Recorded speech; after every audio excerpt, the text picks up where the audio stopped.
तो अभी आपने क्या देखा कि अभी हमने जो चीज़ें करी है ना, वो कहीं न कहीं क्या किया कि हम किस तरीके से मतलब जो एक फॉर्म है वो बिल्ड करते हैं। फॉर्म तो कर लिया बिल्ड, लेकिन फॉर्म को बिल्ड करने के बाद फॉर्म में कुछ भाई एडिटिंग है, कुछ सेटिंग्स हैं, ठीक है? कौन से ईमेल आईडी पे चीज़ें ड्रॉप होनी चाहिए वो सेक्शन है, तो वो चीज़ें अभी तक हमने नहीं करी है। तो हमें उनको भी देखना है, तो वो चीज़ें हम कैसे देख सकते हैं, उन चीज़ों को हम कैसे कर सकते हैं, उन चीज़ों के बारे में बात करेंगे। जैसे यहाँ नॉर्मली आप फॉर्म देखोगे तो मैं यहाँ पे अपना जो भी डिटेल डालना चाहूँ I can put the details, जैसे मैंने यहाँ डाल दिया, यहाँ नंबर डालना है तो I can put the number, यहाँ पे मुझे ईमेल आई डालना है तो मैं पुट द ईमेल आईडी, यहाँ पे जो भी लोकेशन है वो डाल रहा हूँ। लेकिन यहाँ पे जैसे मैंने सिलेक्शन कर लिया and after that I will click on submit button. So once I will click on submit button you will see जो फॉर्म है वो सबमिट हो गया है and you see thank you for contacting, we will be in touch with you. अगर मान के चलो मुझे ये टेक्स्ट चेंज करना है, I can how I can change this text. जो मेरे पास वो सबमिट बटन था, if I refresh this will come back again. यहाँ देखो रिफ्रेश ये वापस आ गया, ये सबमिट बटन है। अगर मैं यहाँ पे लिखना चाहूँ, क्योंकि मैंने एक डेमो फॉर्म के लिए बनाने की कोशिश किया, तो यहाँ पे लिखूंगा मैं रिक्वेस्ट फॉर अ डेमो, तो मैं ये लिखना चाहता हूँ यहाँ पे, वो कैसे पॉसिबल है? ये जो डेटा गया वो कौन से ईमेल आईडी पे गया, पहली चीज़ तो मैं चेक करूँगा कौन सी ईमेल आईडी पे गया। दूसरी चीज़, मुझे जिस पे जा रहा है उस पे नहीं, मुझे किसी और पे भेजना, तो वो मैं कैसे करूँगा वो। तो इन सारी चीज़ों को हम लोग क्या है देखेंगे, ठीक है? तो इसके लिए अगेन हमें कहाँ जाना पड़ेगा, हमारे बैकएंड में जाना पड़ेगा, और यहीं से चीज़ें पॉसिबल है, इस फॉर्म के अंदर से ही पॉसिबल है। तो यहाँ हम इस फॉर्म में ही एडिट कर रहे थे। अगर मैं आपको दोबारा से इसको दिखा दूँ, जैसे मैंने यहाँ से क्रॉस पे क्लिक किया, नाउ आई एम बैक। यहाँ पे मैंने ये वाला फॉर्म बनाया था, you see that, demo request के नाम से मैंने एक फॉर्म बनाया था। यही फॉर्म हमने कहीं ना कहीं यहाँ पे लगा रखा है, ये वाला फॉर्म, ठीक है? अब मुझे इसके अंदर ही जाना है दोबारा से, I will go click on edit. जैसे मैं एडिट पे क्लिक करूँगा ये फॉर्म दोबारा ओपन हो जाएगा, ये ओपन हो गया। अब ये फॉर्म तो ओपन हो गया। अब मैं बात कर रहा था कि भाई मुझे यहाँ पे सबसे पहले ये जो नेम है ना ये चेंज करना है। I want to change this, submit की जगह मैं चाहता हूँ कि कुछ और सबमिट है डेमो रिक्वेस्ट करके मैं यहाँ पे request now request for demo class, इस तरीके से मैं कुछ लिख के रखना चाहता हूँ। तो उसके लिए मुझे क्या करना पड़ेगा, I go back, I go to this settings, setting वाले सेक्शन में नहीं है, if you scroll down you will see here submit. ये देखो ये रहा सबमिट बटन, यहाँ लिखा है सबमिट बटन। इस जगह पे हम क्या लिख देते हैं, सबमिट, या हम लिख देते हैं रिक्वेस्ट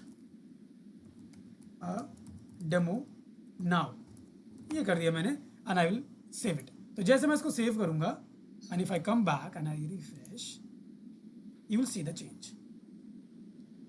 ऑलराइट, तो ऐसे आप यहाँ पे इसको चेंज देख सकते हो। पहला चीज़ तो ये हो गया। दूसरा क्या था, जब मैंने इस पर क्लिक किया था आपने देखा था कि कुछ टेक्स्ट जो है वो बदल के आए थे। Let's do that again.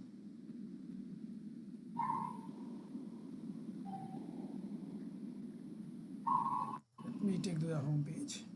We have to fill this form, right? यहाँ मैंने डाल दिया इसको, नंबर, email ID, जो भी है option, and then we'll submit. So once I will submit, you will see the thank you for contacting. We will be in touch with you shortly करके लिखा आ रहा है and I want to change that. So how can I do that? वो कैसे change कर सकते हैं, वो कहाँ से चेंज कर सकते हैं, वो चीज़ें हम यहाँ पे देखेंगे, ठीक है? तो अभी हमने नॉर्मली जो किया वो सेंडिंग वाले बटन का किया था, ठीक है? वो ये रहा। इसके नीचे आप देखो, जब वो कभी कभी क्या होता है ना, प्रोसेस में चला जाता है कि वो जा रहा है, रिक्वेस्ट जारी है, मतलब फॉर्म सबमिट हो रहा है, तो जो सबमिट होते हुए लिखा हुआ आता है ना, वो ये लिखा हुआ आता है।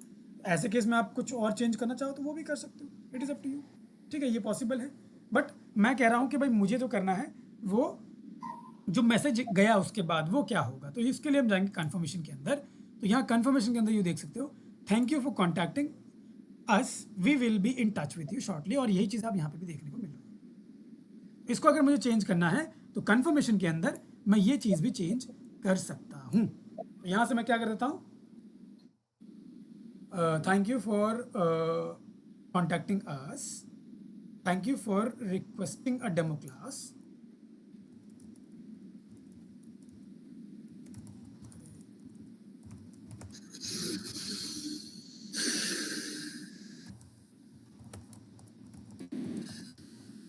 demo class, our team will schedule and contact you, ठीक है? मान के चलो मेरे को ये लिख लेता हूँ, मैं इसको करता हूँ। अब जो मेरा मैसेज होने वाला है वो कहीं ना कहीं ऐसे लिखकर यहाँ पे आएगा। And if you want to see the change you can do see that. मैं एक बार दोबारा से इसको रिफ्रेश कर लेता हूँ and the form is back. Let's click the detail and then you submit the course and then submit. So once you will submit it, you will see this time the change. You see this, पहले कुछ और था, now our team will schedule and contact you. तो इस तरीके से आपको लिखा हुआ यहाँ पे आ गया. सो ये चीज़ ये है जो हम कहीं ना कहीं क्या कर पाते हैं, चेंज कर पाते हैं. ठीक है, तो ये मैंने अभी आपको ये बताया कि कैसे चेंज करते हैं. जो तीसरी चीज़ मुझे देखनी थी कि भाई ये जो मैं फॉर्म को सबमिट कर रहा हूँ, ये सबमिशन जा कहाँ रहा है, कौन सी ईमेल आईडी पे जा रहा है, how can we check that as well. ठीक है, तो इसके लिए आप again you will go confirmation के अंदर, यहाँ देखो नोटिफिकेशन आ रहा है, इस नोटिफिकेशन के अंदर जाओगे तो नोटिफिकेशन के अंदर आपको यहाँ पे दिख रहा है सेंड टू ईमेल एड्रेस. आप कौन से ईमेल एड्रेस पे भेजना चाहते हैं वो ईमेल एड्रेस आपको यहाँ डालना है. तो यहाँ by default admin email address पे जा रहा है, जो कि आपने जब ये वेबसाइट बनाया था, वेबसाइट बनाते टाइम आपने एक ईमेल आईडी डाली होगी, जो ईमेल आईडी आप उस टाइम डालते हो ना, वही ईमेल आईडी आपका एडमिन ईमेल आईडी कहलाता है. तो उस ईमेल आईडी पे जा रहा होगा. तो मैं चाहता नहीं हूँ कि उस ईमेल आईडी पे जाए, मैं चेंज करना चाहता हूँ, I want to change that. But अगर मुझे चेंज करना है तो यहाँ पे मैं इस ईमेल आईडी को लिखना पड़ेगा.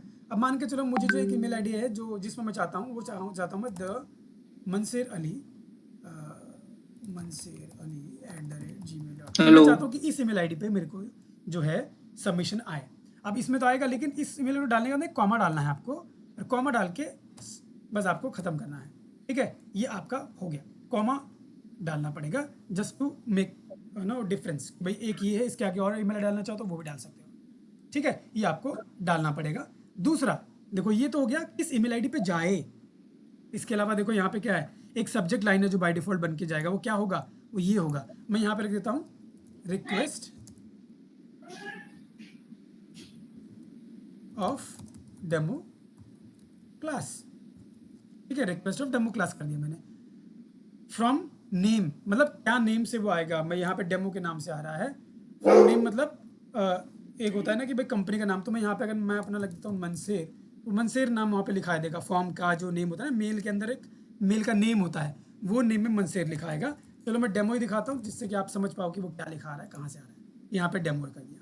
अब यहाँ जो एडमिन ईमेल आईडी है ना, ये एडमिन जो फ्रॉम ईमेल आईडी, कौन से ईमेल आईडी से वो मेल मेरे पास एज वेल एज उस बंदे के पास अगर कोई रिवर्ट जा रहा है तो जाएगा. ये मेल सर्वर के थ्रू आपके पास आता है. ठीक है, तो सर्वर के थ्रू जो एक मेल है वो कौन सा होगा, वो आपका ऑफिशियल ईमेल आईडी होना चाहिए.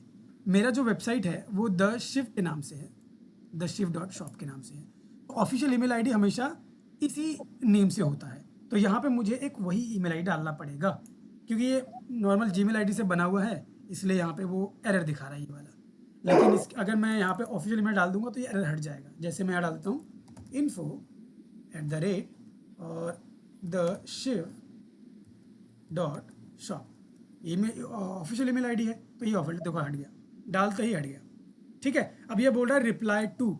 अगर मैं उस बंदे को रिप्लाई करना चाहता हूँ जो ईमेल मुझे आता है जहाँ से, मतलब जो मुझे फॉर्म सबमिट करता है, तो उसको रिप्लाई अगर करना चाहते हो तो आप यहाँ पे उसका एक कस्टम कोड डाल सकते हो, जो यहाँ से आपका डलेगा शो स्मार्ट टैग्स में से. ठीक है, अब यहाँ से आप सेलेक्ट करते हो कि भाई क्या, जब आप इसको रिप्लाई करो तो कौन से वाले सेक्शन को आप फेच करके रिप्लाई करोगे.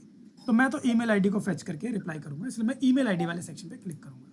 तो देखो ये वाला फील्ड उसका जो है अटैच हो गया. तो इस नेम से ही जो ये फील्ड है उसका बाय डिफ़ॉल्ट, क्योंकि सबका अलग अलग होता है, तो कोड जो है वो सेम होगा बैकएंड में, बट फ्रंट एंड से किसी का नाम राम होगा, किसी का नाम श्याम होगा, या किसी की ईमेल आईडी कुछ होगी, किसी की ईमेल आईडी कुछ होगी. तो वो उस ईमेल आईडी को फेच करेगा इस कोड के थ्रू, और उसी ईमेल आईडी पे वो रिप्लाई कर देगा ऑटोमेटिक, मुझे कुछ करने की जरूरत नहीं पड़ी.